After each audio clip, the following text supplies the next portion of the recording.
அன்புள்ள என்டிடிவி தொலைக்காட்சி நிறுவனத்தின் தமிழ்நாடு உச்சி மாநாட்டில் கலந்து கொண்டு சிறப்பித்துக் கொண்டிருக்கக்கூடிய மாண்புமிகு அமைச்சர் பெருமக்கள் திரு சேகர்பாபு அவர்களே, திரு டிஆர்பி ராஜா அவர்களே, என்டிடிவி நிறுவனத்தினுடைய முதன்மை செயல் அலுவலர் திரு ராகுல் கன்வால் அவர்களே, சீஃப் எக்ஸ்பீரியன்ஸ் அலுவலர் திரு ராகுல் ஷா அவர்களே, செயல் இயக்குனர் திரு வீரராகவ் அவர்களே,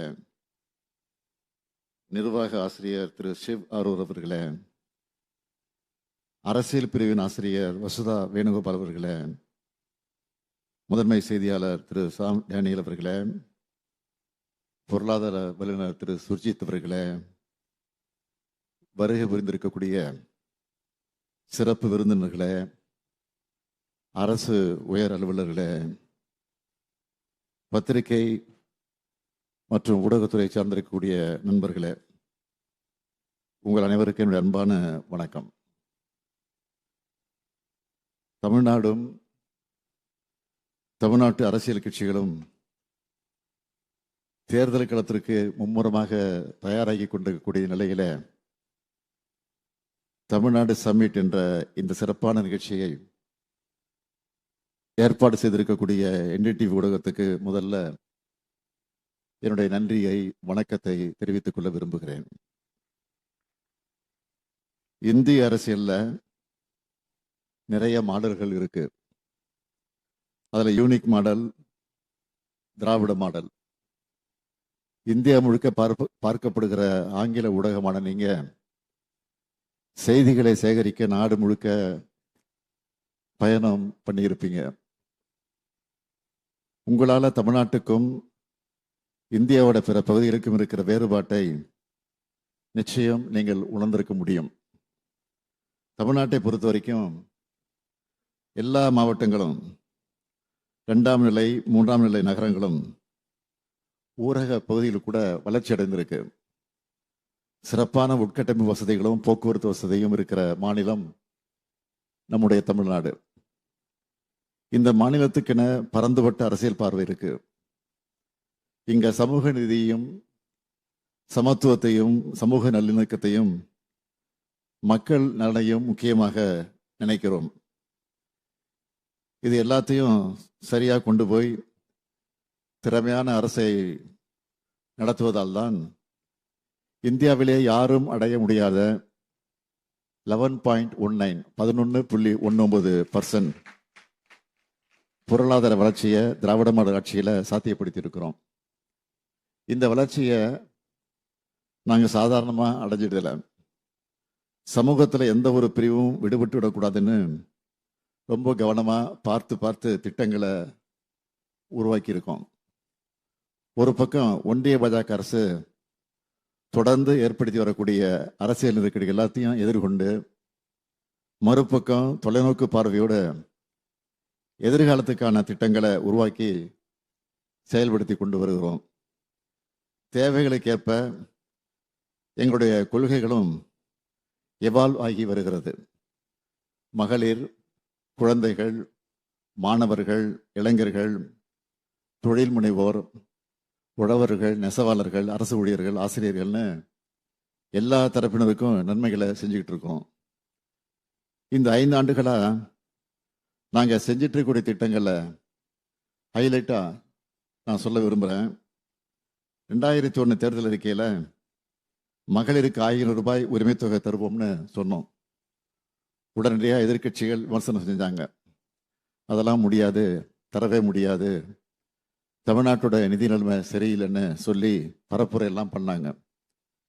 அதே சமயம் பெண்களுக்கு 1500 ரூபாய் தருவோம்னு தங்களுடைய தேர்தல் அறிக்கையில் சொல்லவும் செஞ்சாங்க. ஆனால் மக்கள் அவங்களுடைய வாக்குறுதி நம்பல. திமுக சொன்னதை செய்யணும் நம்பிக்கையோடு வாக்களிச்சாங்க. அந்த நம்பிக்கையை காப்பாற்றி இப்போ 1,30,69,831 மகளிருக்கு மாதந்தோறும் 1000 ரூபாய்ன்னு இது வரைக்கும் 33,461 கோடியே வழங்கியிருக்கிறோம்.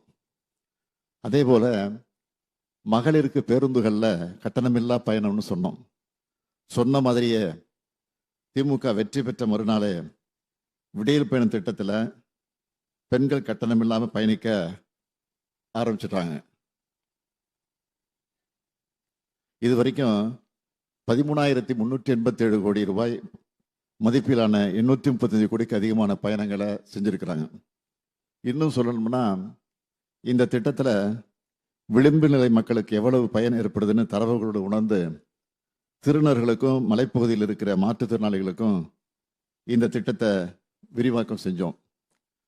நாங்கள் கொண்டு வந்த இந்த 2 திட்டத்தையும் இப்போ பல்வேறு மாநிலங்களும் வழங்க தொடங்கியிருக்கிறாங்க.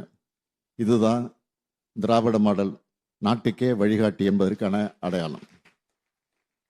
அதே போல இன்னொரு திட்டம் இந்தியாவிலேயே வேற எந்த மாநிலத்திலையும் இல்லாத வகையில் பள்ளி குழந்தைகளுக்கு காலை உணவு வழங்குகிற திட்டம். நாள்தோறும் 19,34,069 குழந்தைகள் சூடாகவும் சுவையாகவும் சத்தான உணவை சாப்பிட்டு வகுப்பறைக்குள்ள அடி எடுத்து வைக்கிறாங்க. இந்த திட்டத்தால பள்ளி குழந்தைகளோட வருகை, படிக்க செலுத்துகிற கவனம் எல்லாமே அதிகமாயிடுச்சு. தொடர்ந்து இந்த திட்டத்தை விரிவுபடுத்தணும். காலை வேளைகளில் குழந்தைகளுக்காக சமைக்கிற சுமை பெண்களுக்கு குறைஞ்சது. இதோட ரிசல்ட் சமூக முன்னேற்ற குறியீடுகளில் எதிரொலிச்சது. அடுத்து தமிழ்நாட்டை பார்த்து ஒன்றிய அரசு கொண்டு வரப்போகிற திட்டம் அதுதான் நான் முதல்வன் திட்டம். அதே போல மாணவர்களை டிராப் அவுட்ல இருந்து மீட்டெடுத்திருக்க ஒரு திட்டத்தை திட்டணும். அதுதான் 12 லட்சம் மாணவ மாணவியருக்கு மாதந்தோறும் 1000 ரூபாய் வழங்குகிற புதுமை பெண் மற்றும் தமிழ் புதல்வன் திட்டம். அடுத்து 2.5 கோடிக்கு அதிகமான மக்கள் பயன்பெறக்கூடிய வகையில் மக்களை தேடி மருத்துவம் திட்டம். அதேபோல விபத்து ஏற்பட்ட முதல் 48 மணி நேரத்தில் ட்ரீட்மெண்ட்டுக்கான செலவை அரசு ஏற்றுக்கிற இன்னுயிர் காப்போம், நம்மை காக்கும் 48. இப்படி இன்னும் நிறைய திட்டங்கள் இருக்கு. நான் இப்போதைக்கு பேர்களை மட்டும் சொல்றேன். இல்லம் தேடி கல்வி, எண்ணும் எழுத்தும், இதயம் காப்போம், பாதம் காப்போம், ஊட்டச்சத்தை உறுதி செய், அண்ணல் அம்பேத்கர் தொழில் முன்னோடிகள் திட்டம், கலைஞர் கனவு இல்லம், கலைஞர் கைவினை திட்டம், வடசென்னை வளர்ச்சி திட்டம், தோழி விடுதி, ஸ்டார்ட் அப் தமிழ்நாடு, மண்ணுயிர் காத்து மண்ணுயிர் காப்போம், பேராசிரியர் அன்பழகனார் பள்ளி மேம்பாட்டு திட்டம், பெருந்தலைவர் காமராஜர் கல்லூரி மேம்பாட்டு திட்டம், அண்ணல் அம்பேத்கர் அயலக உயர்கல்வி உதவித்தொகை திட்டம், வேர்களை தேடி, தாய் மாணவர், அன்பு கரங்கள்னு வரிசையா ஏராளமான திட்டங்கள் இருக்கு.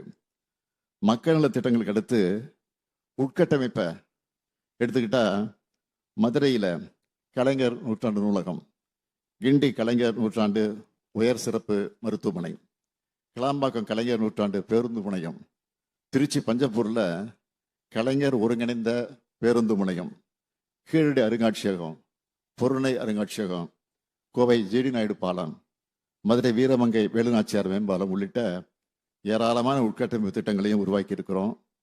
இதையெல்லாம் மேடைகள் தோறும் நான் சொல்லிக்கிட்டு இருக்கிறேன். இந்த திட்டங்கள் உருவான கதைகளையும் இவற்றோட வெற்றி கதைகளையும் உங்களை மாதிரியான ஊடகங்கள் மக்கள்கிட்ட கொண்டு போய் சேர்க்கணும். இந்த திட்டங்கள் எல்லாம் உங்களால் நாட்டோட பிற பகுதிகளுக்கு சென்றடைந்து மக்கள் பயனடைந்தால் அதுதான் எனக்கு மகிழ்ச்சி. நான் அடிக்கடி சொல்வேன், இந்திய துணைக்கண்டத்தோட வரலாறு தமிழ்நாட்டில் இருந்து தான் எழுதப்படணும்னு. அதே போல வளர்ச்சியும் தெற்குல தமிழ்நாட்டை தொடங்கி தான் எழுதப்படணும். இந்த க்ரோத் ஹிஸ்டரியை தாங்கிக்க முடியாதவங்க வாட்ஸ்அப் யூனிவர்சிட்டியில் பொய்களை எல்லாம் பரப்பிட்டு இருக்கிறாங்க. எங்களை பற்றி அவங்க சொல்கிற குற்றச்சாட்டுகள் எல்லாமே பழைய ஸ்கிரிப்ட் தான். அதில் முதல் குற்றச்சாட்டு அரசியல் வாரிசு. இதற்கு நான் ஏற்கனவே பதில் சொல்லிட்டேன்.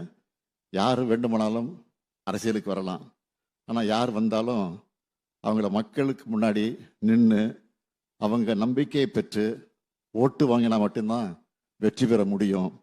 எனவே இது எங்களை களத்தில் எதிர்க்க முடியாத வைக்கிற இத்துப்போன குற்றச்சாட்டு. அடுத்து சொல்றது என்ன? ஊழல்.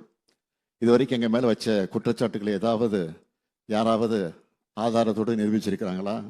கற்பனை குற்றச்சாட்டுகளை சொல்லி எங்கள் மேலே பழி சுமத்திக்கிட்டே இருக்காங்க. நான் பாஜக கிட்ட கேட்கறது என்ன என்றால், உங்க கூட இருக்கக்கூடிய எல்லோருமே ஊழல்வாதிகள் தான். அதுலேயும் உச்சநீதிமன்றம் வரைக்கும் போய் ஊழல் வழக்கில் தண்டிக்கப்பட்டவங்க தான் அதிமுக. நீங்க கூட்டணியில் இல்லாத சமயத்தில் அவங்க மேல எத்தனை குற்றச்சாட்டுகள் சொன்னீங்க? இப்போ உங்க வாஷிங் மிஷின்ல அவங்கள எல்லாம் வெளுத்துட்டீங்களா? இதுதான் என்னுடைய கேள்வி. அடுத்து இந்து விரோத கட்சின்னு பேசுவாங்க. ஆனா உண்மை என்ன? இந்தியாவிலேயே பாஜக ஆளுகிற மாநிலங்கள் கூட இல்லாத அளவுக்கு நாங்க ஆட்சி அமைச்சு இந்த 730 நாட்கள்ல 1730 நாட்கள்ல 4000 கோயில்களுக்கு குடமுழுக்கு பண்ணியிருக்கிறோம். உண்மையான பக்தர்கள் மகிழ்ச்சி அடைகிறாங்க. இப்படி பாஜக வச்ச குற்றச்சாட்டுகளுக்கெல்லாம் நான் ஆதாரத்தோடு பதில் சொல்லிவிட்டேன். ஆனா அவங்களோ நான் கேட்கிற எந்த கேள்விகளுக்கும் பதில் சொல்லலை. இப்போ உங்க முன்னாடியும் கேட்கிறேன், இந்தி திணிப்பை ஏற்காததால கொடுக்காம இருக்கக்கூடிய கல்வி நிதி எப்போ வரும்? பாஜக மாநிலங்களுக்கு வாரி வழங்கிவிட்டு இயற்கை பேரிடர்களுக்காக நாங்கள் கேட்ட நிவாரணத்தை கூட முறையாக தரலையே ஏன்? கோவை மற்றும் மதுரை மெட்ரோ திட்டங்களுக்கு எப்போ அனுமதி வரும்? கீழடி அறிக்கை எப்போ வெளியே வரும்? இப்படி ஏராளமான கேள்விகள் இருக்கு. இது எதுக்குமே அவங்க கிட்ட இருந்து பதில் வராது. ஏன்னா இது எல்லாமே பாஜக தமிழ்நாட்டுக்கு செஞ்சுட்டு இருக்கக்கூடிய துரோக லிஸ்ட். இது அவங்க ஒவ்வொரு முறை இங்கே வரும்போது அந்த லிஸ்ட் பெருசாகிட்டே போகுது. நாங்கள் எதுக்காகவும் இவ்வளவையும் பேசுகிறோம்னா, நம்முடைய இந்திய நாடு ஒற்றுமையாக வலிமையாக இருக்கணும்னு தான் இவ்வளவையும் சொல்கிறோம். நாங்கள் நாட்டோட யூனிட்டுக்காக போராடுறோம். பாஜகவோ யூனி பர்மாட்டி பேசி பாசிச அரசியல் செஞ்சுக்கிட்டு இருக்கு. மாநிலங்கள் தான் நாட்டினோட அடித்தளம். இந்தியா என்பது யூனியன் ஆஃப் ஸ்டேட்ஸ். இதை பாஜக உணர்ந்து செயல்படணும் தான் ஒன்றிய அரசுன்னு நினைவுபடுத்திக்கிட்டே இருக்கிறோம். அரசியலமைப்பு சட்டத்தையும் இந்த நாட்டில் வாழ்கிற மக்களை காப்பாற்றுறது தான் உண்மையான நாட்டுப்பற்றுன்னு நாங்கள் அழுத்தமாக சொல்கிறோம். என்டிஏ என்கிற பேரில் தமிழ்நாட்டில் பாஜக உருவாக்கி இருக்கக்கூடிய கூட்டணிக்கு எந்த கொள்கையும் கிடையாது. அது முழுக்க முழுக்க கட்டாயத்தாலையும் ஒரு சிலரின் சுயநலத்துக்காக கூடியுள்ள துரோக கூட்டணி அது.